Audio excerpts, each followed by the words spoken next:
కాదు, ఎవరు మీకు చెప్పరు. ఎందుకు చెప్తే అక్కడ వారు ఉండనియరు కాబట్టి, అక్కడ పాస్టర్ ఉండనిస్తారు. ఇలాంటి విషయాలు చెప్తే ఉండనియరు, సంఘం నుండే పాస్టర్ని వెళ్ళగొడతారు. ఇలాంటి విషయాలు మీకు ఎవరు చెప్పరు. మనం క్రైస్తవుడు అంటే మనం నార్మల్గా జీవించే వారిగా ఉండకూడదు. ఇక క్రైస్తవుడు అంటే ఏమున్నది, ప్రతి ఆదివారం చర్చికి వెళ్ళాలి, మీటింగ్స్ ఉన్నప్పుడు చర్చికి వెళ్ళాలి, బైబుల్ చదివితే క్రైస్తవుని అయిపోతా అని చెప్పి ఇట్లా నార్మల్గా ఆలోచిస్తూ ఉన్నారు. కానీ క్రైస్తవం అనేది ఖచ్చితంగా సత్యాన్ని చెప్పేవాడై ఉండాలి. క్రైస్తవం అనేది ఏంటిదంటే ఒక ప్రత్యేకమైన జీవితమై ఉన్నది. ఈ యొక్క ప్రత్యేకమైన జీవితాన్ని జీవించవలసి ఉన్నది. ఎందుకంటే మనము క్రైస్తవ్యం అనేది నార్మల్గా జీవించే జీవితం కాదు. క్రైస్తవం అనేది ఖచ్చితంగా నువ్వు ఒక ప్రత్యేకమైన జీవితాన్ని జీవించాల్సి ఉన్నది. ప్రతి ఒక్కరికి ఇది అర్థమవుతుందని అనుకుంటున్నా. సో మనకి సర్వసంధానం గురించి మాట్లాడేటప్పుడు ఇంకా చాలా డీప్గా వెళ్ళవలసి ఉంటుంది. ప్రతి ఒక్క ఇతరుల యొక్క వారి యొక్క సిద్ధాంతాల ప్రకారం కావచ్చు, వారు నమ్మే ఒక పుస్తకాలు కావచ్చు, వారు ఎంచుకున్న వారి యొక్క మత సంబంధమైన విశ్వాసానికి కొంచెం అటు ఇటు ఉండవచ్చు. వారు నమ్ముచున్న ఒక మత విశ్వాసానికి ఒక సర్వసంధానము గురించి అర్థం కాకపోవచ్చు. కానీ దీన్ని కొంచెం డీప్గా వెళ్ళాలని అనుకుంటున్నా. ఎందుకంటే ఇప్పుడు చాలామందికి ఈ యొక్క బైబుల్ గురించి అంతగా తెలియదు. మరి ముఖ్యంగా సర్వసంధానం గురించి అసలే తెలియదు. ఎందుకనంటే ఇప్పుడు ఉదాహరణకు చెప్తే, ఇప్పుడు బైబుల్లో చెప్తా. ఇప్పుడు ముస్లిం సహోదరులు ఉన్నారు. ఆ సహోదరులు ఏమని నమ్ముతారు, వారి యొక్క ఖురాన్ ఉన్నది. ఆ ఖురాన్కి ఈ బైబుల్ని వారికి అన్వేషిస్తే ఇది మా ఖురాన్లో లేదు కదా అని చెప్పి వారు అనుకుంటా ఉంటారు. ఇది మాకు ఇందులో ఖురాన్లో లేదు కదా అని చెప్పి సహోదరులు అనుకుంటా ఉంటారు. కానీ అసలు విషయం ఏంటి అని అంటే ఇది ప్రతి ఒక్కరు తెలుసుకోవాల్సిన విషయం. ఎందుకంటే బైబుల్ అనేది ప్రతి ఒక్క మనిషి ఆధారపడి జీవించాల్సిన ఒక జీవితం. ఒక మనిషి జీవించాల్సింది దేనిపైన అంటే ఈ వాక్యాన్ని బేస్ చేసుకుని జీవించాలి. ప్రతి ఒక్క మనిషి ఏ విధంగా జీవించాలి అని అంటే ఇక్కడ బైబిల్లో ఉన్న వాక్య ప్రకారంగానే జీవించాలి. ఆ వాక్య ప్రకారంగానే జీవిస్తేనే మనము నిత్య జీవాన్ని పొందుకోగలుగుతాం, మనము పరలోకాన్ని పొందుకోగలుగుతాం. అందుకే నిజమైన దేవుడు యేసుక్రీస్తు తన సేవకుల ద్వారా బైబిల్ని తన ఆత్మ ద్వారా రాపించాడు. ఎందుకు రాపించాడనంటే నువ్వు ఖచ్చితంగా ఈ వాక్యం పైన ఆధారపడాలి అని చెప్పి బైబిల్ని రాపించాడు. మన యొక్క సొంత సిద్ధాంతాల ప్రకారంగా, మన యొక్క సొంత యొక్క పుస్తకాలు రాసుకున్న ద్వారా కాదు మనిషి జీవించాల్సింది. ఖచ్చితంగా నిజమైన దేవుని తెలుసుకొని, నిజమైన దేవుని ద్వారా వచ్చిన ఒక మాటల ద్వారా దేవుడు ఎవరినైతే తన సేవకుల ద్వారా చెప్తా ఉన్నాడో దాని ప్రకారంగా ప్రతి ఒక్క మనిషి జీవించవలసి ఉన్నది.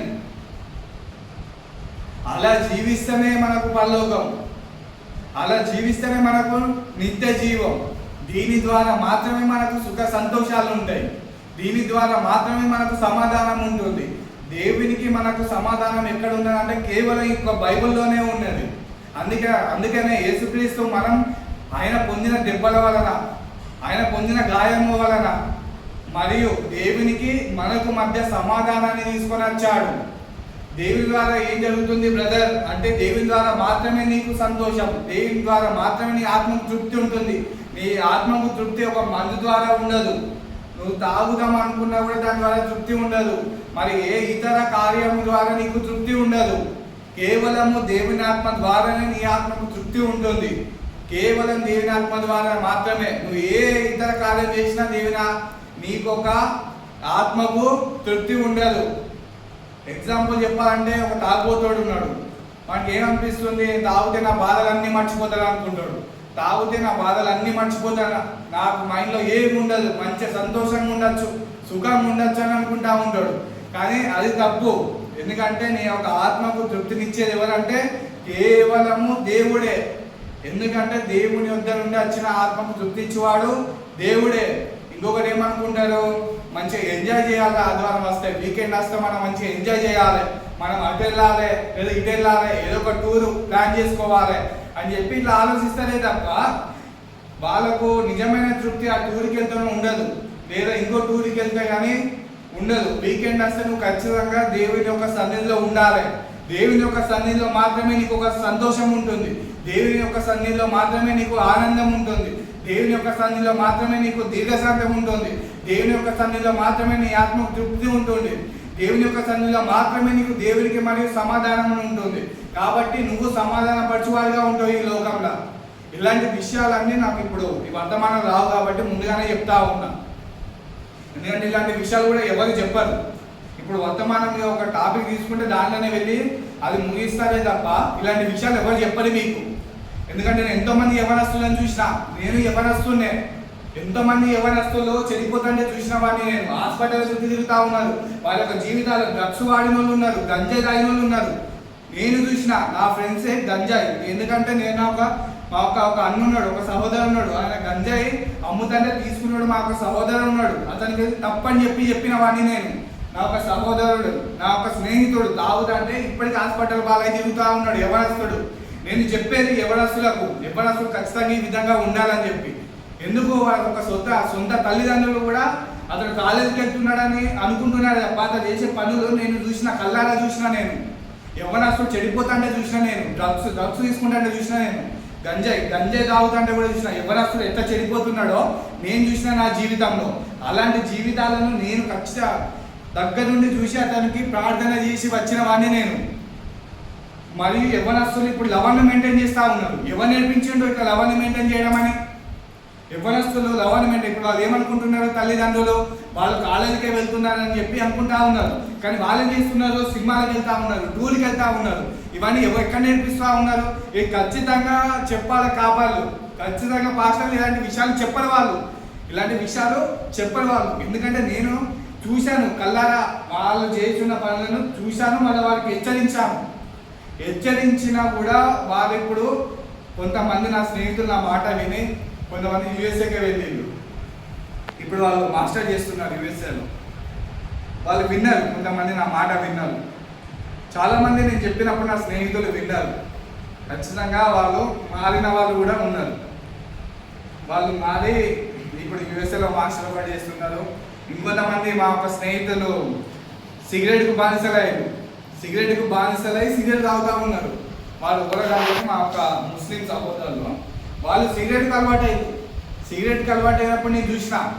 అది ఎప్పుడంటే 2020-21 ఆ సమయం, 2020-21 ఈ సంవత్సరాలలోనే. అప్పటికే నేను బీటెక్ సెకండ్ ఇయర్ ఉన్న సమయంలో నా స్నేహితులు సిగరెట్ తాగుతూ ఉన్నారు. నేను చూసి చెప్పేది వాళ్ళకు, ఆ సిగరెట్ ఎందుకు తాగుతున్నావు బ్రదర్ అని అడిగిన.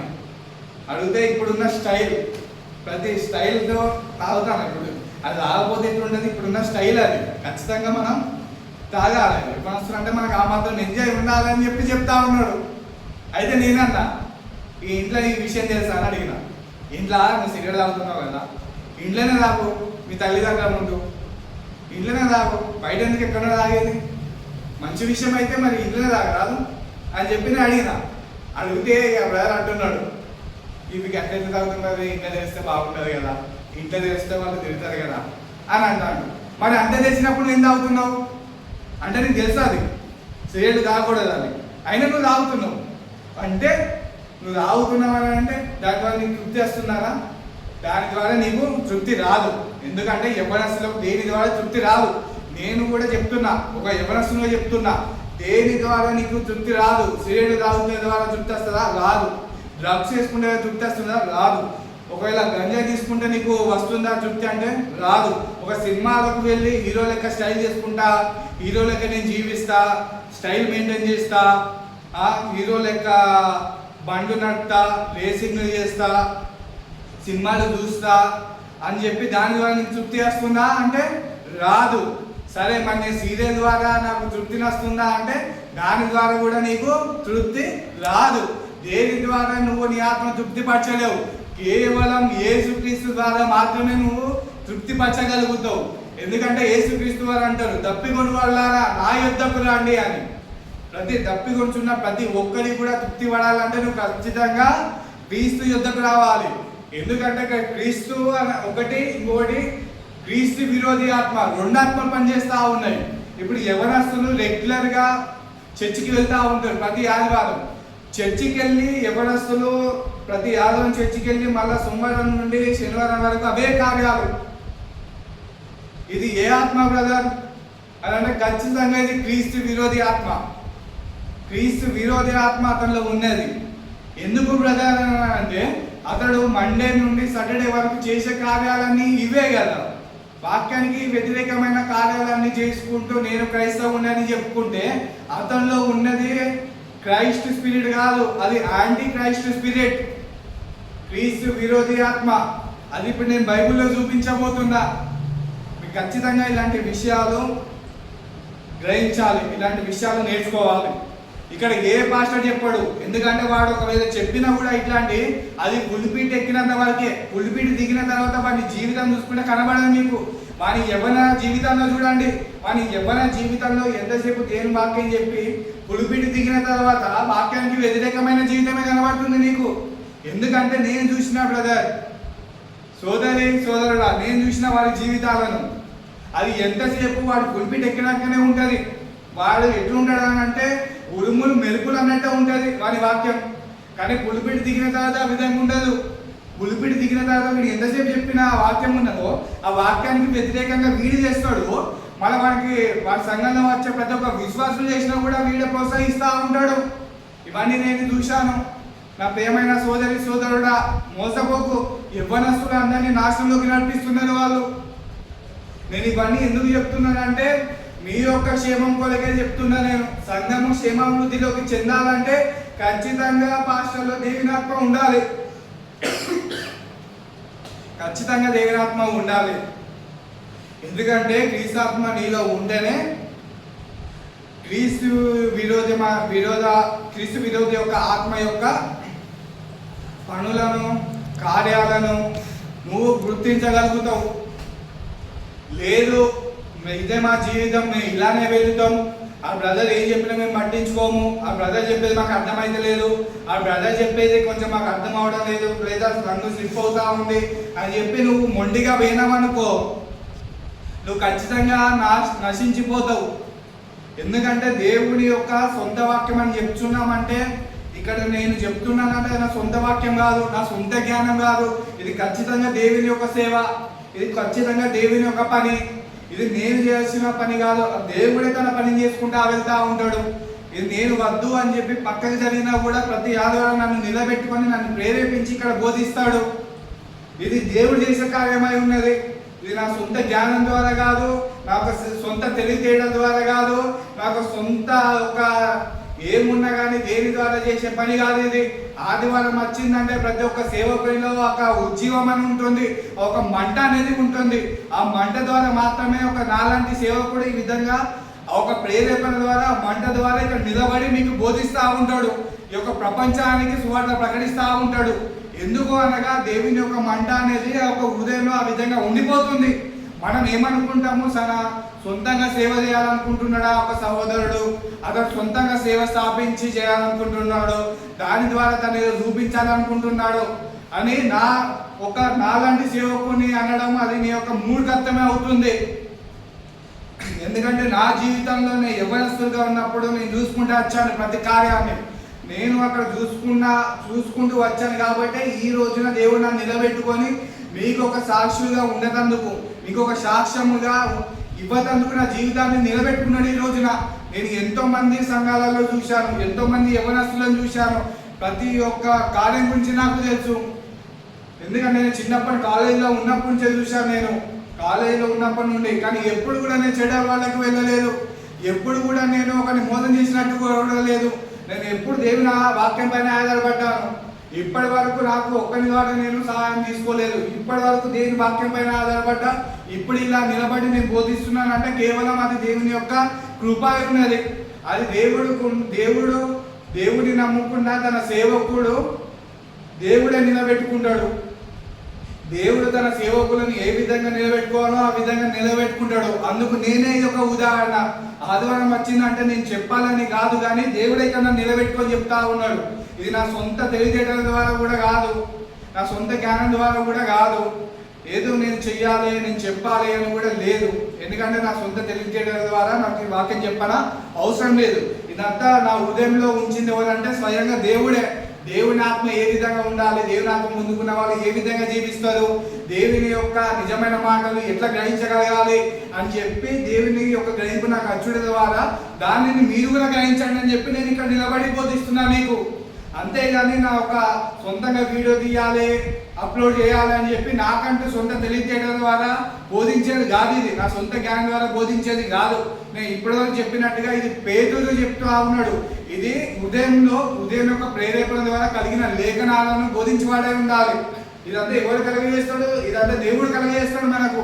ఇది మన సొంత వాక్యం, మన సొంతంగా వాక్యం చేద్దాం అనేది కాదు ఇది. ఇప్పుడు చాలా మంది అట్లనే వచ్చిన వాళ్ళు ఉన్నారు. మాకు దేవుడు పిలుపు వచ్చింది బ్రదర్, నేను ఇక్కడ సంఘాన్ని స్థాపించాలి బ్రదర్, ఇక్కడ సోదరి నేను ఖచ్చితంగా ఇక్కడ సంఘం స్థాపించాలి, నాకు దేవుడు చెప్పాడు, నాకు పిలుపున్నది అని చెప్తా ఉన్నాడు.